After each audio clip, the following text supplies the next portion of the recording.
प्रज्ञा प्रदीपिका श्री अरविंदଙ୍କ भावनाकारिका एक दृष्टिपात। लेखक मनोज दास। मु पाठ करुछि समीर रंजन दास। श्री अरविंद आंतर्जातिक शिक्षा केन्द्र आनुकूल्य सप्ताह 3 संध्यारे श्री मनोज दास आश्रमवासी और आगंतुक मानंक पई श्री अरविंदଙ୍କ एक ग्रंथ उपरे आलोकपात करिथांती। थॉट्स एंड एफोरिजिम्स रो एक सूत्र उपरे तांको मौलिक विश्लेषणर एहा एक संक्षेपित स्मृतिलिपि। कारिका 1 ज्ञान ओ ज्ञानी। There are two allied powers in man, knowledge and wisdom. Knowledge is so much of the truth seen in a distorted medium as the mind arrives at by groping. Wisdom, what the eye of divine vision sees in the spirit. मनुष भितरे रहिछंती दुई परस्पर सहयोगी शक्ति, ज्ञान और प्रज्ञा। गोटिए विकृत माध्यम देई देखि सत्यर जेतिकी मात्रा को मन अंडाली अंडाली निरूपण करिपारे ताहा ही ज्ञान। दिव्य दृष्टि आत्मा जरिया जहा देखिपारे ताहा ही प्रज्ञा। आमे साधारणतः ज्ञान शब्द द्वारा उभय नॉलेज एवं विजडम को बुझाई थाउ, किंतु विजडम पाई रहिछि अधिक उपयुक्त शब्द प्रज्ञा। आमे प्रज्ञा ही व्यवहार करिबा। श्रीमां को जने प्रश्न करिछंती, ज्ञान और प्रज्ञा परस्पर संपर्कित काहींकी?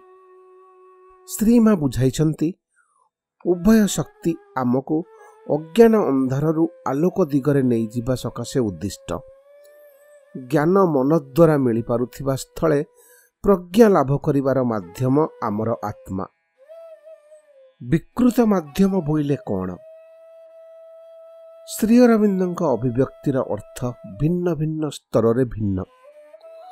मन एक असंपूर्ण बा अपरिणत माध्यम। एहा संपूर्ण सत्य जानिबारे अक्षम। एहा गोटिए स्तरर अर्थ। अन्य एक स्तर रे समग्र जीवन ही जेहेतु अज्ञान उद्विषित, पृथ्वीर समग्र वातावरण मध्य विकृत बोली कुहा जाई पारे। पृथ्वीर घटनावलीर विश्लेषण जरिया सत्य उपनीत हेबा सहज नुहे। एठारे सत्य बोइले आध्यात्मिक सत्य, परम सत्य को कुहा जाउछि। मनर अपारगता संपर्क रे श्रीमा एक चित्रकल्प देइछन्ति। सूर्यालोक उज्ज्वल शुभ्र, किंतु से आलोक बहुविध रंगरे विच्छुरित होई पारे। सेतेबेले आम दृष्टि से सबु रंग को एकत्र करी तार पूर्ण अभिभाजित रूप देखि परिबा संभवपर हुए नहीं। सत्यर प्रकृत रूप सही सूर्यालोक भली, किंतु मन तार निजस्व सीमितता, निजस्व धारणा, अवचेतन प्रभाव इत्यादि जरिया देखिबा बेलको ताकू छिन्न भिन्न करि पकाए। भारतर प्राज्ञ लोक कथा मनर एही सीमाबद्धता को जो कहानी माध्यम रे दर्शाइछि ताहा अत्यंत जनप्रिय। केते जन अंध हाथी कौन जानिबा को उत्सुक। जणे तार पेटरे हाथ बुलाई हाथी गोटाए कांथ भली भली धारणा करिबा बेलको अन्य जणे ता गोड़ कुंढाई हाथी को खंभवत प्राणी भली एवं अन्य जणे ता दांतरे हाथ बुलाई हाथी एक शक्त गोजिया अस्त्र भली बोली सिद्धांतरे पहुंची। भूल न करिबा सत्वे प्रत्येक सत्य ठारू बहु दूर। ज्ञानर मध्य बहु पर्याय रहिछि। जनकर ज्ञान थिबा सत्वे से ज्ञानी होई न पारे। मोर ए कथाटी काहा काहा को विचित्र करि पारे। जाहार धन अछि से धनी न हेबा जेपरि अवास्तव, जाहार ज्ञान अछि से ज्ञानी न हेबा अवास्तव नुहे कि?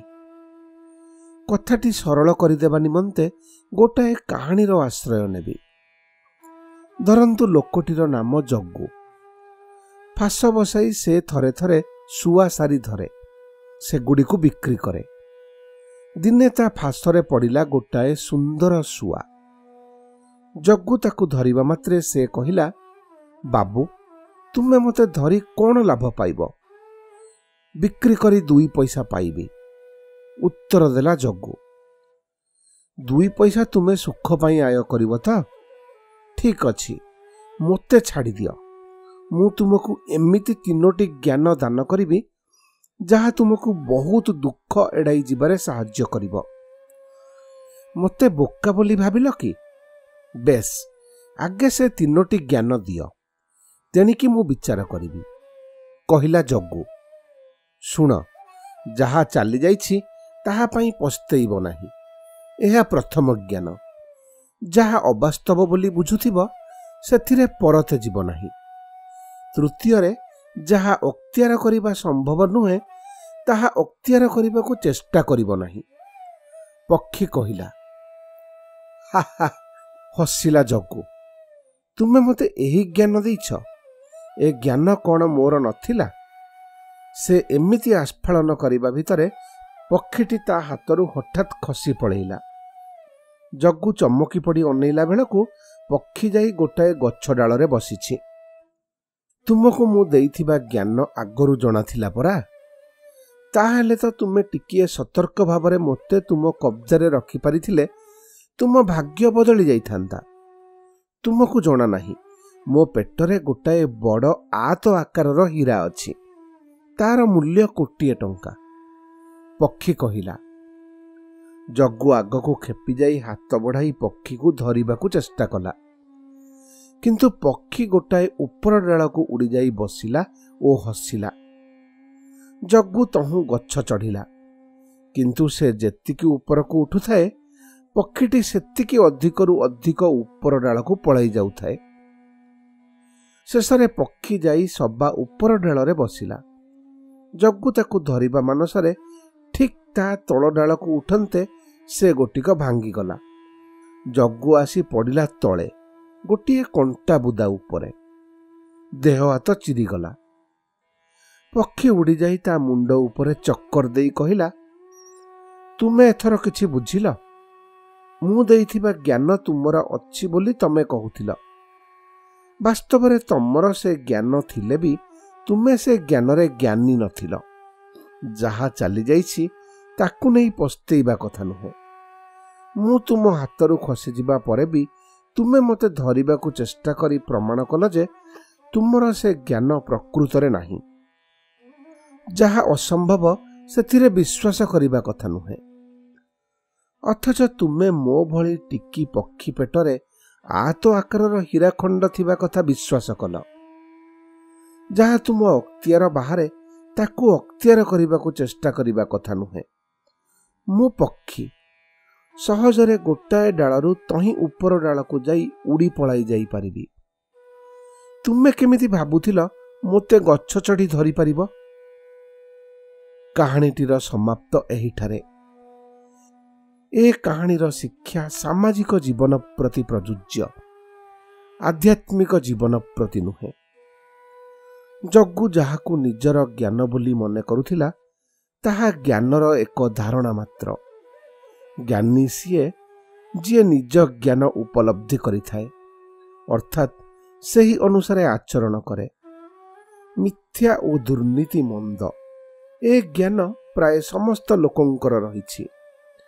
ପୁଣି ଅପେକ୍ଷାକୃତ ଆଉ ଟିକେ ବିକଶିତ ଚେତନାର ମଣିଷ ମାତ୍ରେ ଜାଣନ୍ତି ଯେ ଯେଉଁ ସୁଖଲାଭ ଆଶାରେ ମଣିଷ ମିଥ୍ୟାଚାର ଓ ଦୁର୍ନୀତିର ପଥ ଅନୁସରଣ କରେ ସେ ସୁଖ ତାକୁ ଫାଙ୍କି ଦେଇ ଖସିଯାଏ।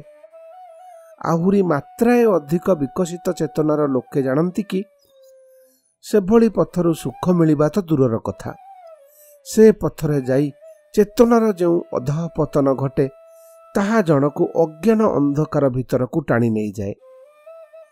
ଅଜ୍ଞାନ ହିଁ ଅଧିକାଂଶ ଦୁଃଖ ଯନ୍ତ୍ରଣାର ଭିତ୍ତି ହୋଇଥିବା ସ୍ଥଳେ ଜଣେ ଯେଉଁ ଆଶାରେ ମିଥ୍ୟା ଓ ଦୁର୍ନୀତିର ପଥ ଧରିଥାଏ ସେ ଆଶାର ବିପରୀତ ଫଳ ହିଁ ତାକୁ ମିଳେ, ଅର୍ଥାତ୍ ସୁଖ ବଦଳରେ ମିଳେ ଦୁଃଖ।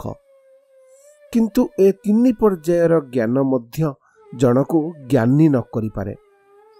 ଅନ୍ୟ ଭାଷାରେ କହିଲେ ଜଣେ ନିଜ ଜ୍ଞାନକୁ ନିଜ ଜୀବନରେ କାର୍ଯ୍ୟକାରୀ କରୁନଥାଇପାରେ, ତେଣୁ ସେ ଜ୍ଞାନୀ ନୁହେଁ। ଯଦି ସେ କାର୍ଯ୍ୟକାରୀ କରୁଥିବ ସେ ଅବଶ୍ୟ ଜ୍ଞାନୀ।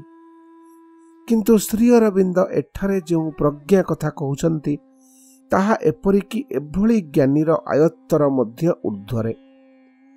କେବଳ ଆତ୍ମଦର୍ଶୀ ହିଁ ତାହା ଲାଭ କରିପାରେ। ତାହା ପ୍ରତ୍ୟକ୍ଷ ସତ୍ୟ ଜ୍ଞାନ।